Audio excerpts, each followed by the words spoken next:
Okay, welcome back. I'm sorry for the delay on getting these videos done. The hurricane set us behind on a lot of our work, even being able to go out and shoot. So I'm playing catch up, so forgive me for the delay.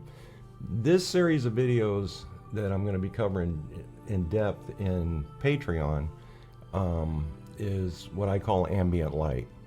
And ambient light to me sets the mood.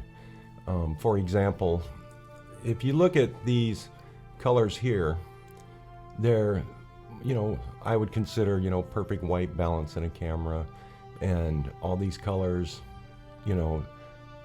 are very vibrant and stand out, and some are complementary, some are not. And when you shoot a photo with tons of colors, to me, certain colors can steal from what you're trying to say in the photo.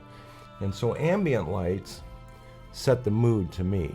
I keep my camera locked at 5500K because I don't want to lose the ambient light. And for example, like if I was standing outside and I set my camera at perfect white balance for these colors, and if I had these on a card outside of let's say a restaurant, and I set the camera perfectly, these colors stand out perfectly. And so now when I walk into a restaurant and it's got a yellowish feel inside the restaurant, like for example, this is out of a movie. If you see, it's very yellow all throughout. It's very warm. Much like if you walked into a restaurant, what happens to all those colors? They change drastically.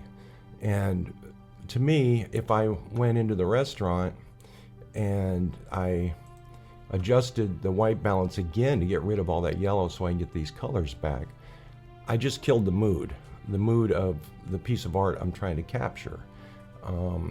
I turned it into more of a purist type shot where I'm just documenting where I'm at. But I'm after the mood, and restaurants can trigger a mood, the candlelight or the yellow lights, things like that. So I want to preserve that as much as possible when I'm taking a shot. That's why I don't keep my camera on auto white balance, because in one restaurant, anytime I point it, the white balance is going to be all over the place. Not one photo is going to match. And so that's why I lock it. And so we're going to be covering, and if you watch this, in these color grading wheels, I like to look at those as my ambient light. Now, I've made some presets of just ambient light, and I name them cinematic because I'll show you in a moment how I come up with these color palettes.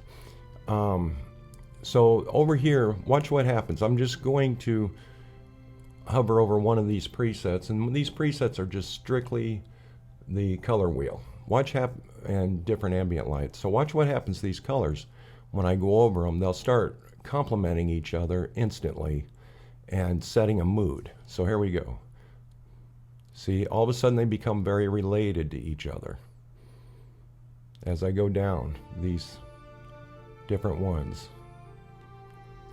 And I've made all these, for myself to preserve ambient light. And I'm going to show you how to do that as well in upcoming videos. But if you look at these, look at how all these colors start changing due to the ambient light. And that's just these wheels. So if I click one of these, watch these wheels. They'll all of a sudden set. See? Over here, I have saturation, luminance, color, and the shadows, the mids, and the highlights. So I go to another one, watch the wheels over there. That's what's changing these colors. So we're going to dive into that. Join Patreon, and I'm going to also show you how to pick a individual color in a photo and change it to a complementary color or harmonizing color. So I hope this is helping out, and I look forward to seeing you in Patreon. Thanks. Bye.